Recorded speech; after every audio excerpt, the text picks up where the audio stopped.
Nifty মর্নিংয়ে একটা set up তৈরি করছে, যেই দিকে ব্রেকআউট করবে আমরা কিন্তু সেই দিকেই ট্রেডটা নেব। মার্কেটে ক্লোজিং দেখব, যদি ক্লোজিং অনেক দূরে হয় তাহলে আমরা ট্রেড লট ছোট নেব, আর ক্লোজিং যদি কাছে করে তাহলে কিন্তু আমরা 2 লট নিয়ে কাজ করব।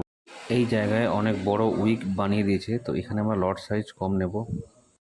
এখানে 1 লট দিয়ে ট্রেড করা হবে, কেননা রিস্ক অনেক বেশি আছে। ক্যান্ডেলস্টিক একদম স্টপ লসের জায়গা থেকে ঘুরে আসছে, স্টপ লসের সামনে থেকে মার্কেট ঘুরে আসছে।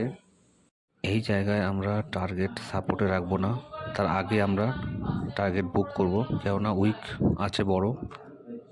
যেহেতু এই ট্রেডে একটু রিস্ক আছে, তার জন্য তাড়াতাড়ি প্রফিট নিয়ে আমরা এক্সিট করে নেব মার্কেট থেকে।